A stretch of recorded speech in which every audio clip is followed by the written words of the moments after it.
It's a beautiful day on the South Strand. Welcome to Conversations with the Hoff. I'm Steve Hoffman, your host, and with me in the studio today are two Liberty Crack Media regulars, Randy Oporowski and Trip Detmering. I don't know how regular we are, but yeah. A lot of fiber. Yeah. We also have a special call-in guest who is seeking the South Carolina Libertarian Party nomination to run for the 1st Congressional District, a seat currently being held by Nancy Mace. Our guest today is Bill Reeside. He was born and raised in Malvern, Pennsylvania, and has lived in Virginia, North Carolina, North New York, and South Carolina. He owns some property in Edisto Island since 2004, and that's where he currently makes his home.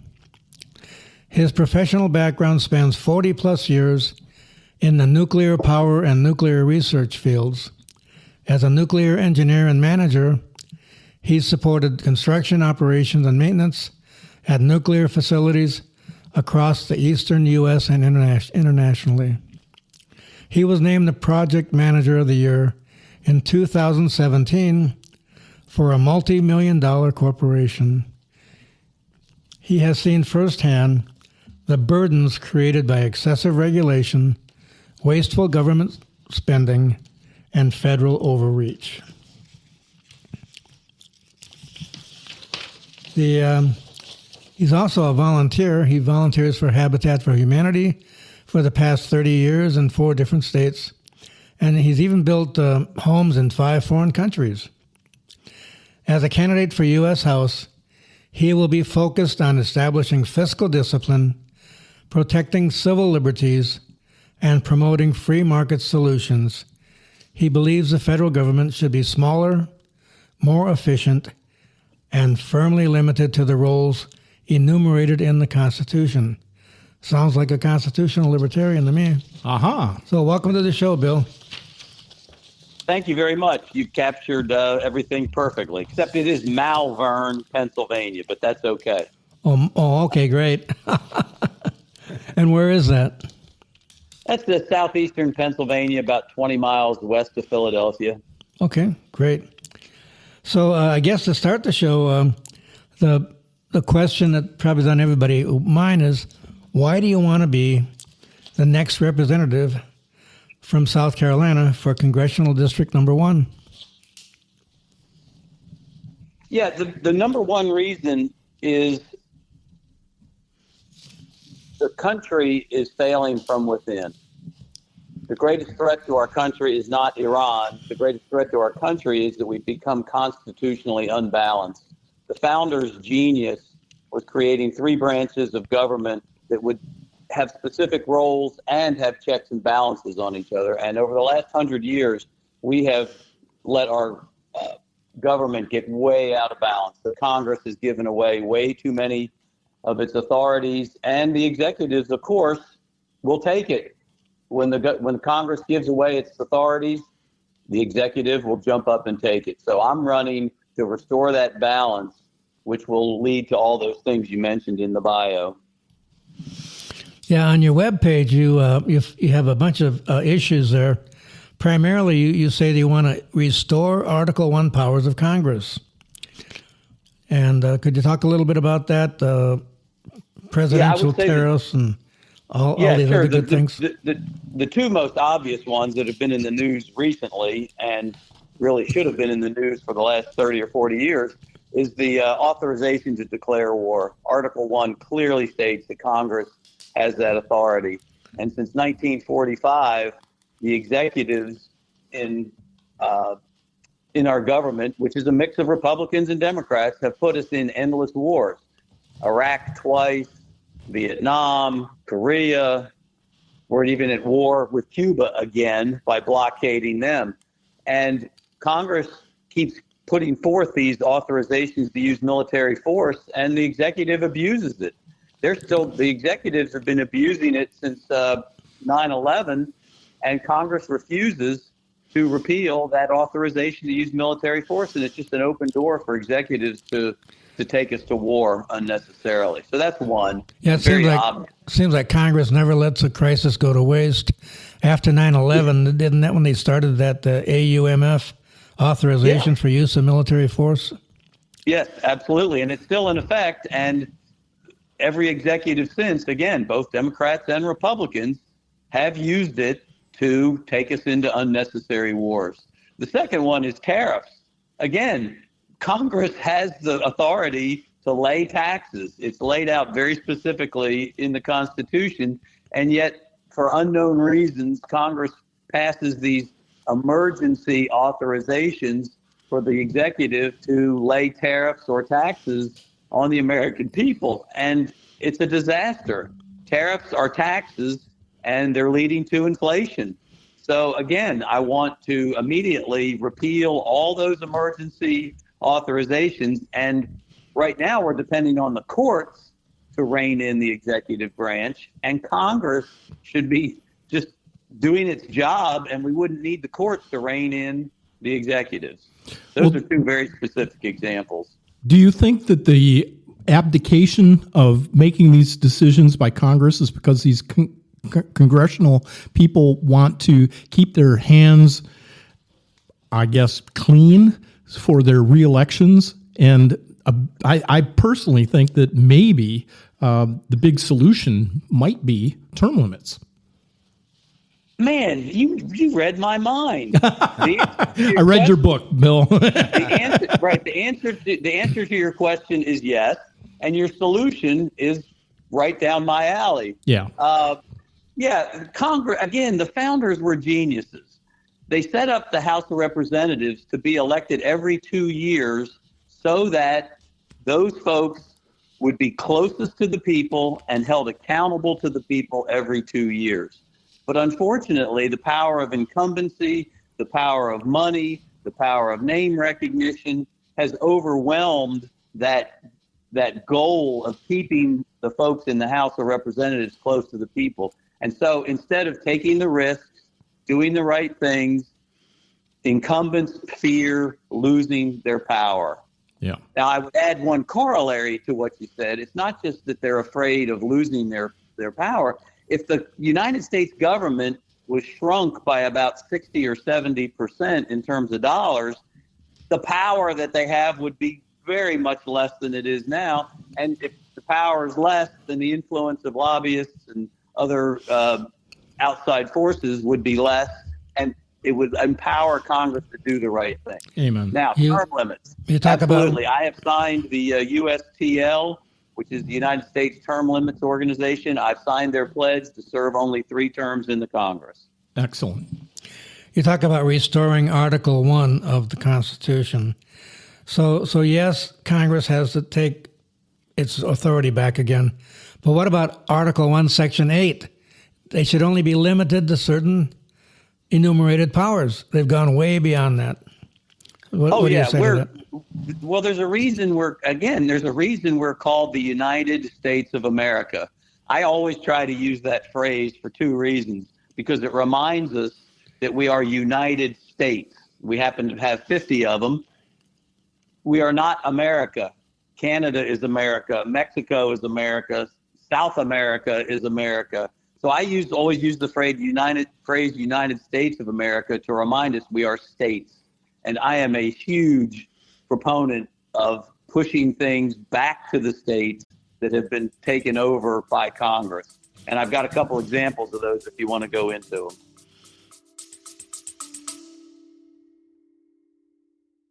Episode 1 of Microphone Monkeys drops this Thursday, January 15th. If you are into sadism, or just pain in general, tune in on your favorite podcast platform like Spotify or Apple Podcast and more. How about telling us about 1913, the direct election of senators rather than the states? You know, they kind of lost the what do they call it? The rights, sovereign rights of the states in 1913. Yeah. Yes, absolutely. Absolutely. That was a major change that, again, gave away some of the powers of the states. You mentioned you're a nuclear engineer and you brought up Iran. I wanted to ask you this at the county meeting you went to in Horry County. What is your overall view of this whole Iran situation? I know Israel has like 300 plutonium nuclear bombs, and Yep. Marco Rubio said Israeli action pulled us into Iran, and they bombed them in Midnight Hammer, and now we're bombing them again, and oil's $110 a barrel. And just what your overall view is. I think Nancy Mace is sort of hedged on this. Yes, she has.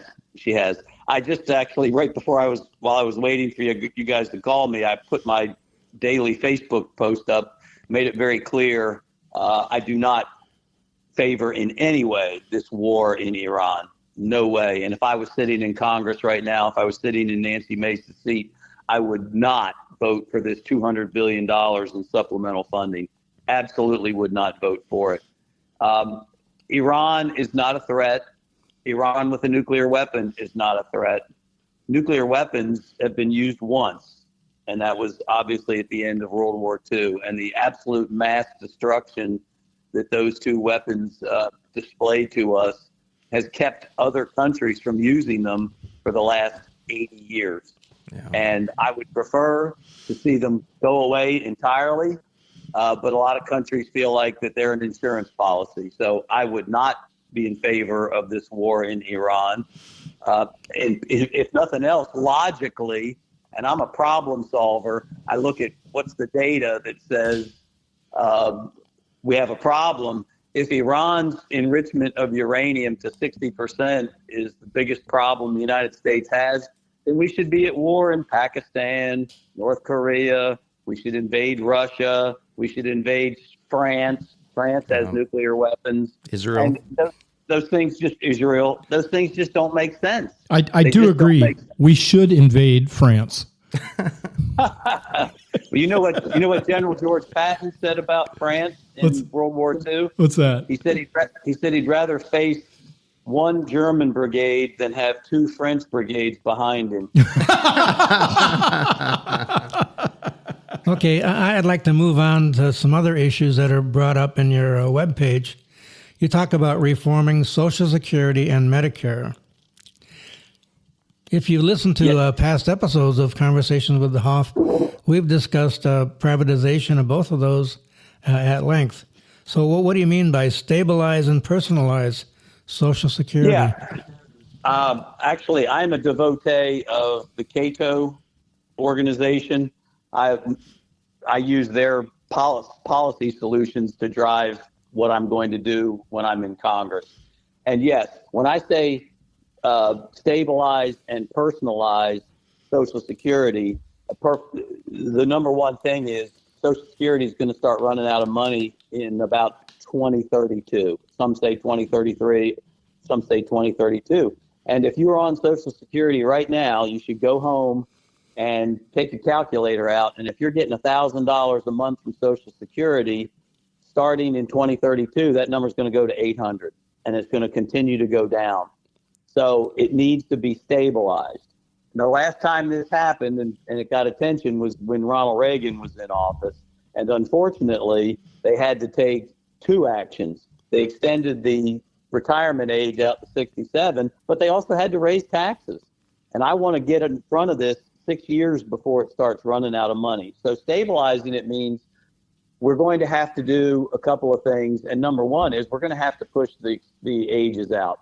I mean, having folks whose life expectancy is now close to 80 be able to get Social Security at age 62, it just doesn't make any economic sense whatsoever. We are a healthier society. We're living to late 70s and early 80s in good health. So the ages are going to have to be pushed back.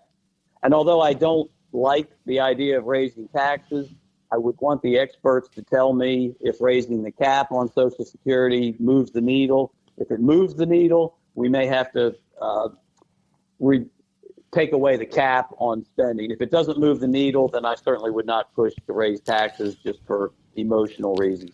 And then the personalization part is I want to start immediately taking a small percentage of what employers and employees now pay and start putting that into personal accounts, just like a 401k. And it might be 0.1% to start to keep the system fiscally sound, but eventually generations Alpha, Bravo, and Charlie will start having a personalized retirement account that will make them all millionaires.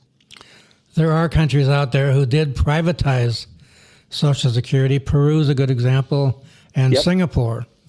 Yep. Has the Cato Institute ever gone into in-depth on how we could eventually privatize Social Security? Yeah, they're page 271 of the Libertarian Mind. I got it right here next to me. Yes. Yeah, you can. You just basically. And again, the current president, with his bombastic way of doing things, these Trump accounts, is really a privatized retirement account for children. Now, it's not the best way to do it, but yeah, it can be done very easily. You just basically turn Social Security into a 401k. With the national debt where it is today, I think we need to do everything possible to stop having the government interfere in functions that are not outlined in Article 1, Section 8 of the Constitution. And there's nothing in there that says that Congress has a responsibility to provide you with a living after you're age 65. I didn't read it. I don't know if you read it.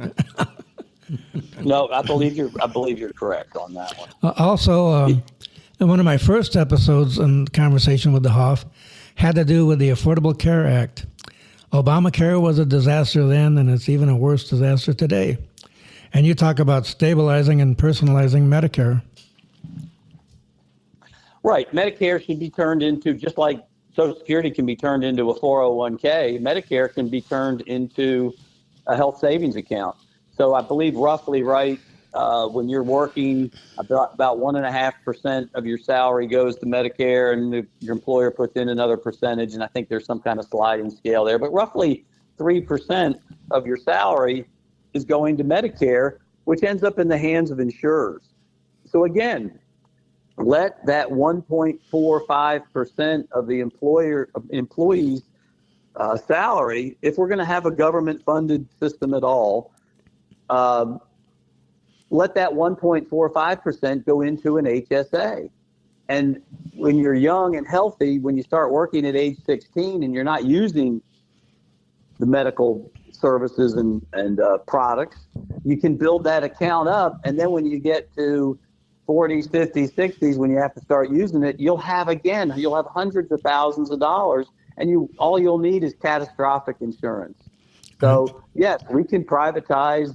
And I like to use the word personalized, and I'm going to be perfectly honest with you. It's because the word privatized just immediately turns off any voter. So I use the word personalized, but you can turn Medicare into a personalized account, just like an HSA. Now, the second piece of the disaster of Obamacare is we have to commoditize medical services and products. There is no reason replacement knees can't be a commodity. Replacement hips, they can be a commodity. People that say healthcare is an inalienable right are wrong. You can have commodities. You should be able to go into your doctor's office and look up at the menu board just like you do at a fast food restaurant. Knee replacement, X thousands of dollars. Hip replacement, cough and cold, flu shot, $22, whatever it is. We can commoditize healthcare, the services and the products. And one way to separate that out and start making it a commodity is for Congress to immediately take away the tax protection of employee-provided healthcare. It's doubly protected from taxes. If we take that away, people will have to start paying for their own healthcare, and they'll start paying attention to what it really costs, and that will drive the cost down. We have to commoditize healthcare. Yeah, I've read that throughout the different solutions to Medicare or healthcare in the U.S. When I went out to buy a new car 6 months ago, I went to 6 different car dealers, different manufacturers, different prices, different models. It's called freedom of choice, and that leads to competition, which leads to lower prices. So absolutely. We need a free And market in healthcare. it takes insurance companies that we all know that third-party payer systems are the worst way to Right. provide a service because it takes the consumer away from the decision making. And now the insurance company becomes the bad guy. There's no other product in the world where you pay hundreds and thousands of dollars to a quote provider who then spends their entire amount of energy trying to prevent you from getting the service. It's crazy. Yeah, Steve, you want a new car? Companies do that. You're going to have to go through your insurance company, Steve, to buy that new car. Now, how ridiculous does that sound? But yeah, we do the same thing for healthcare. Yep. We can commoditize it. I would also push very hard with legislation. As an example, the first step is in Congress, I would basically tell the executive branch, for all the thousands and thousands and thousands of federal workers, we are no longer going to provide employer-provided health care. Now, we will make employees whole. If we're spending $10,000 per employee on health care, perhaps we raise their salary $10,000 at a one-time shot, but now you're on your own. Go commoditize health care, products and services. When you do get to Congress, you may want to invite a bunch of Canadian citizens to come before a board to talk to Congress about how great and wonderful government health care is in Canada. Okay, I'll do it. And yes, I'm being facetious. If they can live long enough. Yeah, my wife was actually born in Canada, but she left when she was 5, so I can't use her as an example of why the United States is better. You need an MRI scan? Oh, no problem. We have an opening 1 year from today. Yeah, then. Oh yeah. The British healthcare system is just awful as well. It's just awful. Okay, the next thing on your website, which we definitely need, when I mentioned the national debt, we need fiscal discipline and government reform. And you talk about restoring the balance of power. You talk about bringing back fiscal discipline and fixing broken federal systems through hands-on problem solving. Yep. Let me give you my 3 Ps. And actually, the current president stole one of my Ps. He did the right thing, but he stole one. My 3 Ps were the post office, the penny, and public broadcasting as 3 examples of what you just said. The penny needed to go away a long time ago. And now I understand, if you do a little research, the nickel is even worse. The nickel costs about 15 cents to make. So we need to go after the nickel, but that's another story. So we got to get rid of things like when the penny costs so much more to make than it's worth, we got to get rid of it. Now, the other 2 Ps are a perfect example. The post office. The post office is actually mentioned in the Constitution. It says Congress may fund and create a post office. Now, that was in the 1780s. Who today really believes the post office is necessary? It is not necessary. You look up the word anachronism in the dictionary, and post office, the United States Post Office Postal Service, will be number 1 on the list of anachronisms. It doesn't work. The current forever stamp is about, I believe, 70 cents. The leader of the post office just came out publicly and said, we are going broke, and I want the stamp to be $2. He said it in public. He admitted it. How many millions a year does the post office lose? Oh, it's billions. They lose billions per quarter.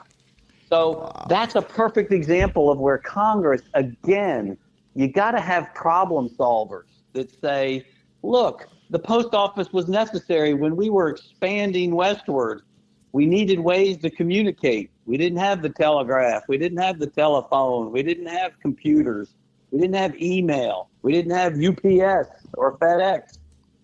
So it's an anachronism. It's 230 years old. It doesn't work. It's not necessary. I would immediately look at getting rid of the post office. Or rethinking it. Like it could be a group of maybe 100 people that all they're in charge of is to make sure that we have uniform postbox rules and uniform zip coding. Yeah. And then that's it. and then let private enterprise take over. Now I know I've looked at this, and the post office says, well, nobody will take over the last mile. And, FedEx, and you order stuff. Sometimes it comes in your mailbox, and the FedEx truck doesn't deliver it to you. Private enterprise will figure that out. I guarantee you they'll figure it out.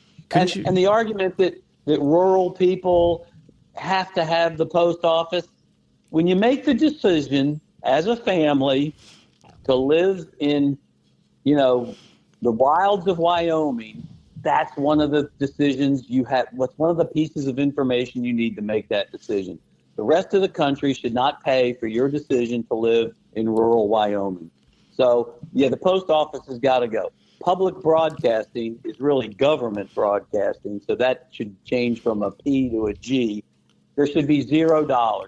You listen, do a little thought experiment here. Listen to NPR for 6 hours, and listen to how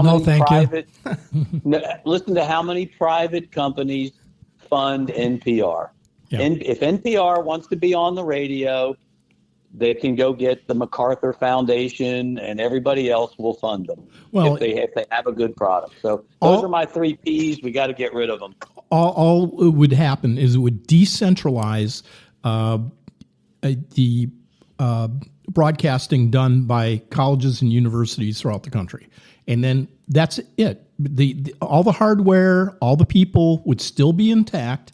They would just go back to being decentralized, where they don't have their network anymore.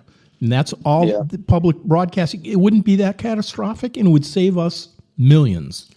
Here again, it's not going to move the needle on the deficit, but it's an example of the problem that NPR and public broadcasting solved 40, 50 years ago. It's not a problem. The problem is not there anymore. We have unlimited ways of getting information now. We don't need the government running radio stations, television stations. We just don't need it. It's just not necessary. And it was pretty much not even the government. It was just left-wing academics that were running it. Yeah. And it's not an enumerated power. Even if it was libertarian oriented, I still don't want the government buying it and paying for it. No, that's what Liberty Crack Media is for. Right. Okay. Going back to post offices, ever heard of Lysander Spooner? No. He was a libertarian. He was a libertarian, and he established his own post office. And the government shut him down. The government does not like competition. Yeah. Well, and it's interesting. I've done the genealogy, and I won't make this long, but I've done the genealogy on my father's side of the family, and one of my ancestors actually ran stagecoaches that were the kind of the predecessor of the widespread post office. He used to run the mail from basically the Baltimore, Philadelphia area to the Cumberland Gap, which at that time in our history was really kind of the western edge of the United States. This was pre-Civil War, post-revolutionary, the early 1800s. Basically. Pony Express, yeah. Well, he ran those stagecoaches. He was known as the Red Admiral because his stagecoaches were all painted red. And when the trains started, coming in, he evidently staged some very famous races between his horse-drawn stagecoaches and the railroad. And it was interesting. For a while there, he would win, but the railroad eventually won, and he went out of business. Oh. So you're going to be running for the 1st Congressional District of South Carolina, and you talk about local focus, strengthening the Lowcountry. How do you plan on serving your constituents back in the Lowcountry? Yeah, the number one thing I can do, and this is going to sound more like a national issue than a local issue, but the Lowcountry of South Carolina, which is Beaufort County, Colleton County, Dorchester, Berkeley, and who am I leaving out? Jasper County. We are growing phenomenally in numbers, and that's good news. Growth is always good, but we are also aging precipitously. We are attracting retirees who, of course, are already old, and then the population that's here is also aging. We have a Margaritaville down in Bluffton. We have at least 2 gigantic retirement communities, again, in Beaufort County and up in Berkeley County. So the number one thing I can do for the Lowcountry is fix Social Security and Medicare. And the number two thing is, if I when I get the federal deficit down, inflation will go down. So those are the two number one things. Now, they don't sound like local issues, but all 750,000 people in my district, whether you're age 16 or age 76, you're affected by inflation, and you're affected by the fact that Social Security is going broke and Medicare going broke. So those are the things that I can do at the national level that will impact all 750,000 of my constituents. Now, once the budget is balanced and there is federal money to go to things perhaps like infrastructure, hurricane relief, of course I will advocate for the Lowcountry to get what's necessary and what's appropriate at the federal level. But I'm really nationalizing this election because Social Security, Medicare, endless wars, the demographic issue in this country. We haven't talked about immigration yet. I hope we can get to that. That's another thing I can do for the Lowcountry. It's got to get inflation down by fixing the fiscal deficit. Since COVID started, national inflation, I've looked at 3 or 4 different organizations. Inflation's the total inflation's been about 27%. I can guarantee you most of my constituents have not had 27% raises in their salaries over the last 5 or 6 years. They just haven't. They're losing ground because the federal government is overspending and driving inflation. If you live in coastal South Carolina, you're probably a retiree, and you're probably living on a fixed income. So you're right. Inflation definitely impacts the quality of our lives. So I have a final question for you today. Okay. So why should the delegates for the upcoming Libertarian Party of South Carolina nominating convention nominate you to run for the South Carolina Congressional District number 1? Yes, the number one reason is that I am a Libertarian. I was a Libertarian probably before there was actually a party. The founding of the Libertarian Party was roughly the early 1970s. I became eligible to vote in 1976. That's the last time I voted for a Republican or a Democrat. I voted for Gerald Ford, and since then I have never voted for a Republican or Democrat. So I am a Libertarian. I just am a Libertarian. It's economic freedom, personal freedom are what I believe have created this country and allowed it to prosper for 250 years. So I asked the Libertarian Party of South Carolina to look at my voting record, look at the issues, look at my policy solutions, and definitely send a problem solver to Congress, not a problem creator. So that's what I'm asking the South Carolina Libertarian Party to do on April 11th in Columbia. Okay, very good response. Yeah, thank you. It's going to be an interesting race. I was looking at the Google today, and did you know there are 8 Democrats running for that seat, and there's also 12 Republicans running for that seat.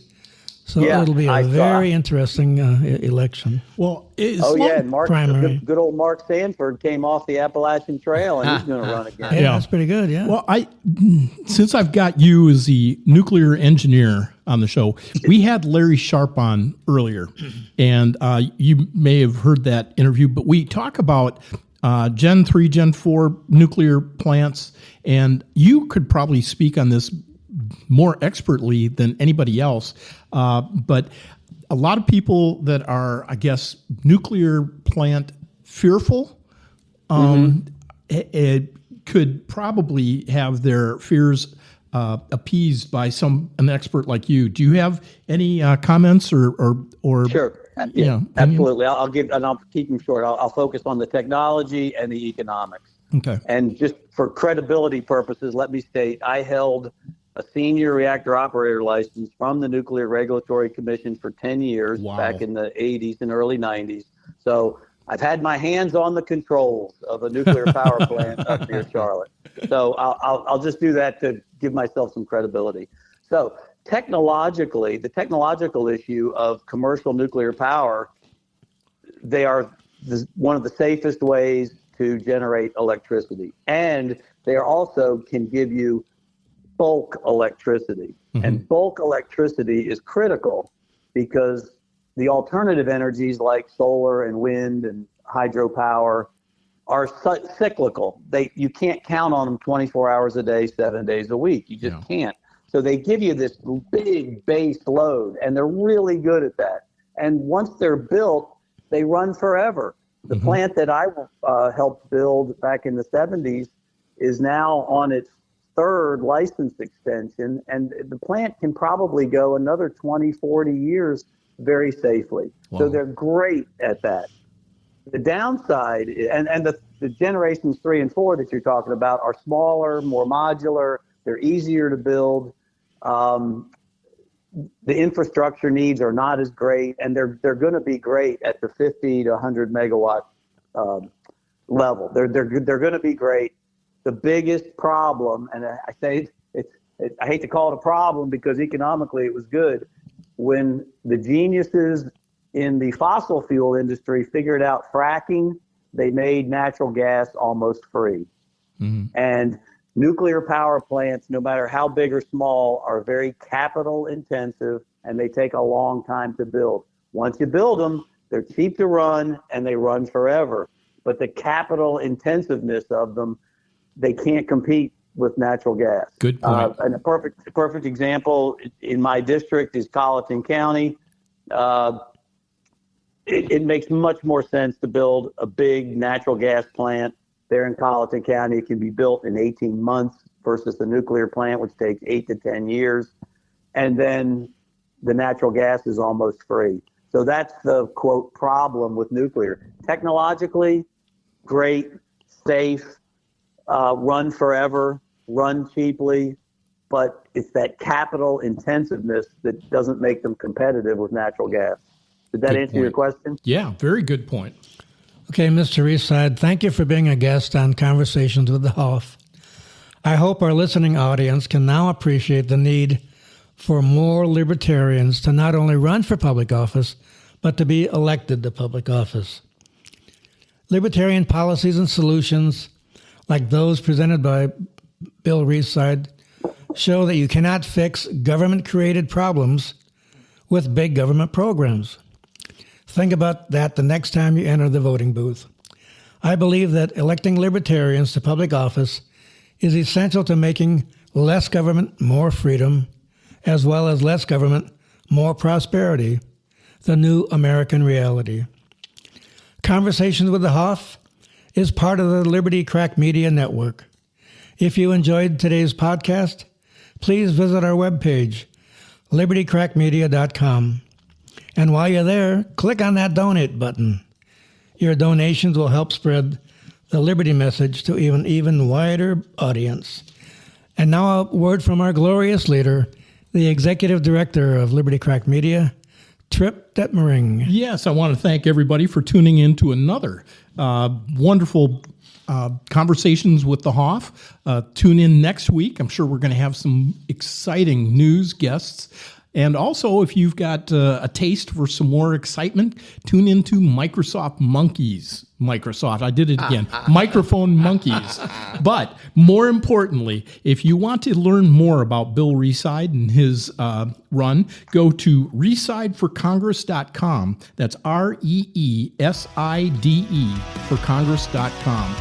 And Bill, I want to thank you again. And everybody, get out to vote. Thank you again. Take care, everyone. Late night coffee, truth on our tongues, talking freedom while the radio hums. Less red tape and more open doors. The founder's vision we're fighting for. Hands off my dreams, hands off my pain. Let the people chart their own way. Conversations with the Hoff. Liberty's the hill we're walking off. From Main Street lights to the courthouse steps, we'll say what we mean and mean